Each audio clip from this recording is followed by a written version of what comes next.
Imagine losing absolutely everything. Your family, your freedom, your money, and even your name, erased and replaced by a simple number tattooed on your arm. If you woke up tomorrow in that exact nightmare, what would actually make you want to stay alive?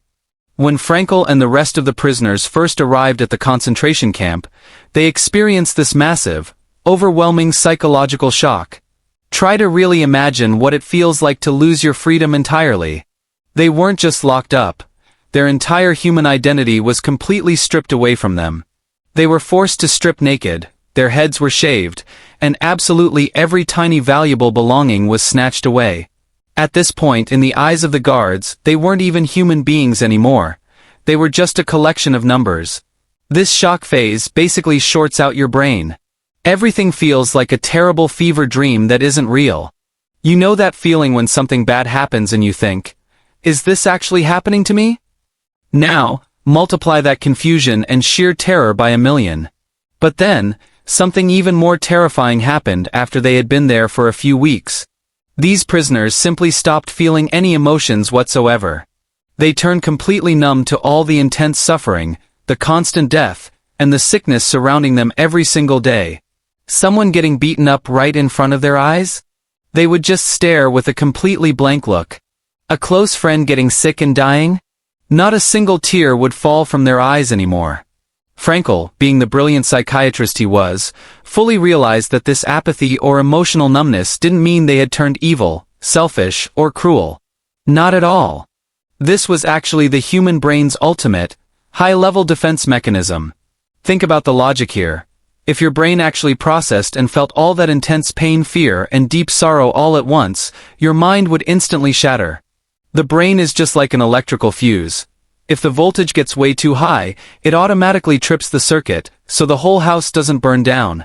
Well, their brains essentially shut off their emotional systems just so they could survive day after brutal day, without completely losing their sanity. Besides this total numbness, during these early days, a lot of prisoners experienced what Frankl called the delusion of reprieve. This is basically a false, tragic hope created by our own minds. Because the brain simply cannot handle such a bitter reality, it starts tricking you with fake hope. People waiting in line for the gas chambers would actually think to themselves, "Oh, maybe at the very last second, there will be a miracle. Maybe the Allied forces will burst in and save us." It is incredibly tragic because, unfortunately, in a place like Auschwitz, last-minute rescue miracles almost never happened. The stories in this chapter really teach us just how incredibly adaptable, yet simultaneously fragile, the human mind is when faced with endless suffering. However, it was right there that Frankl started observing. When everyone else looked like walking corpses just waiting for their turn to be taken out, he noticed a tiny glowing difference between the physically huge guys who gave up quickly, and the skinny, frail guys whose eyes were still burning with life. From this deep observation in the middle of total numbness, Frankl slowly began to uncover a massive secret. A secret that would eventually change the world of psychology forever. This is exactly where everything started to shift. After surviving that initial shock and the intense emotional numbness we just talked about, Frankl began noticing a pattern that was completely bizarre, yet incredibly eye-opening. Right in the middle of a camp environment literally overflowing with death, starvation, and pure despair, Frankl saw firsthand that the people who died first were almost never the ones who were physically the weakest. If you use basic logic, right? In a forced labor camp with freezing, sub-zero weather where your only food is a tiny cup of watery soup, the skinny or sickly people should naturally be the first to collapse. But on the ground, that simply wasn't the case. The big, muscular guys who used to be incredibly strong in their normal lives were actually the ones wilting, and giving up just within the first few weeks. Meanwhile, there were prisoners who were practically nothing but skin and bones. Yet strangely enough, they managed to stay alive through a bone-chilling winter. The ultimate question is, how? What was the secret? What was the real difference between the ones who gave up and the ones who survived? The answer turned out to be absolutely heartbreaking. It all came down to hope and purpose. The ones who died first were the people who had simply allowed their hope to burn out. They were the individuals who woke up in the morning feeling like their future was completely destroyed. Their story was over, and there was absolutely no point in even trying to hang on anymore. Frankl tells this tragic story about one of his friends in the camp.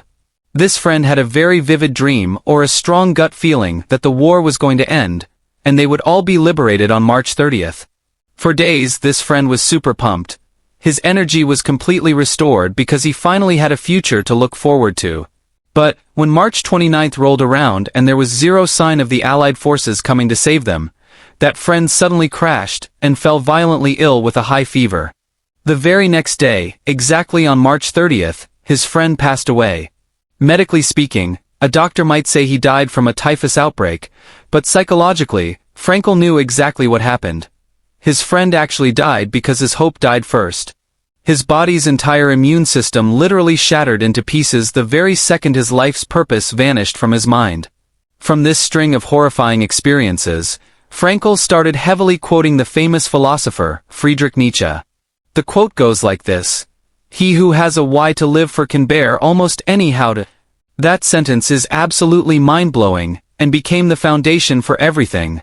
Basically, if you have a strong enough reason, if you have something or someone waiting for you in the future, you automatically unlock this internal superpower to endure almost any amount of suffering. This why can be totally different for everyone. Some prisoners fought tooth and nail just because they wanted to hug their daughter again, who was out there somewhere. Others held on because they had an unfinished manuscript they needed to write, or they simply wanted to see the sunrise from their own backyard one more time. As long as there is a thread of the future to hold on to, the human body can withstand physical torment that honestly defies logic. Now, it was during this deep reflection that Frankl reached his most epic spiritual awakening, the one that makes this book an all-time masterpiece. Frankl fully realized that those ruthless Nazi guards had indeed stripped him of absolutely everything. They took his warm clothes, they snatched his wedding ring, they separated him from his wife and parents, and they even burned the life's work manuscript he had spent years writing. But, there was one thing. One final thing that could never, ever be touched, let alone taken by anyone in this world. Not even by the most sadistic camp guard. That thing is the ultimate human freedom to choose how you respond to your circumstances. In simple terms, it means this: other people might do the most evil things to you, the world might bankrupt you, you might get betrayed, fall terribly ill, or hit rock bottom until you feel life is completely unfair. You cannot control those tragedies from happening. But, what kind of attitude are you going to adopt when disaster actually strikes? Are you going to whine, rage, and give up? Or are you going to accept it with courage and find a way forward? That is 100% your prerogative. You are the one holding the steering wheel of your own mind. Frankl teaches us that between the suffering that hits us and the response we give, there is an empty space. And in that empty space lies our ultimate freedom and true power as independent human beings. So, the big question now is, how do we actually use this priceless knowledge to fix the problems in our lives today? Because, obviously, we aren't living in a war zone getting tortured in a concentration camp. Well, Frankl ended up creating a brand new psychological approach that he called logotherapy. Literally speaking, the word logo means meaning. So, logotherapy is basically a method of healing the soul by searching for the meaning of life. According to Frankl, the absolute strongest drive in human beings isn't the pursuit of pleasure, money, or power, but rather the pursuit of meaning. If your life right now feels empty, hollow, depressed, or you are constantly burning out, it's highly likely because you are lacking meaning. To help you find this meaning, Frankl broke it down into 3 main pathways that are super practical and can be applied every single day. The first way is through a deed or creating a work. This definitely doesn't mean you have to become the CEO of a massive company, run for president, or cure cancer. The meaning here is much simpler and more grounded than that.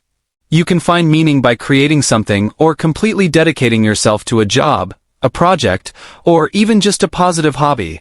For example, maybe you make educational videos that actually help people, you work late shifts to pay for your siblings' school tuition, or you are building a small side hustle from scratch. When you are busy doing something genuinely valuable, you are basically building a bridge to your own future. This work or creation is exactly what gives you a solid reason to jump out of bed every morning with excitement.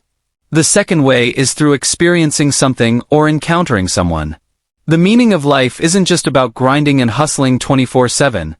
It's also about our ability to soak in and truly appreciate life itself. You can find profound meaning when you look at an insanely beautiful landscape, when you cry happy tears listening to your favorite song, or, the most powerful of all, when you deeply and truly love someone. Back in the camp, when the weather was brutally freezing and torturous, do you know what kept Frankl from losing his mind? He constantly imagined his wife's face, and had long, vivid conversations with her inside his head. At that time, Frankl didn't even know if his wife was still alive, or if she had already been murdered by the guards. But it turned out, that fact didn't even matter anymore.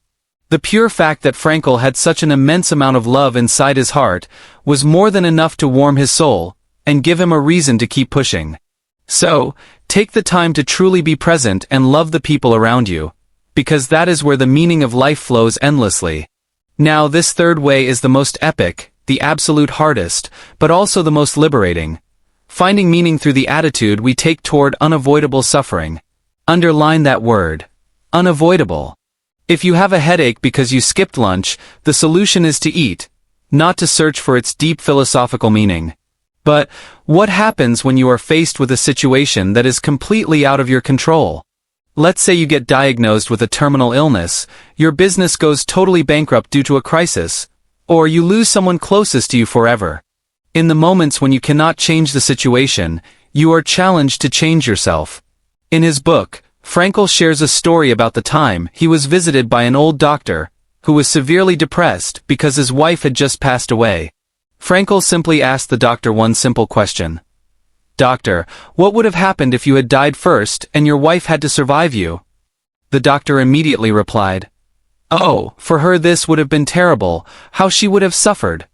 Then Frankl looked at him and said, "You see, doctor, such a suffering has been spared her. But the price is that you have to survive and mourn her." Hearing that new perspective, the doctor instantly found meaning in his deep loss, and his depression slowly started to fade. So, when we carry our heaviest burdens with patience, courage, and dignity, that suffering instantly transforms into a deeply noble sacrifice.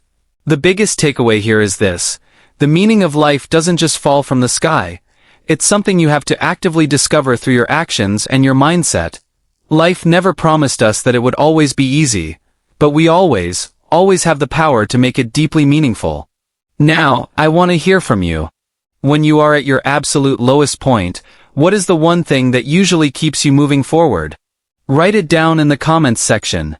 You never know, your story might be exactly what someone else needs to read today to keep them from giving up.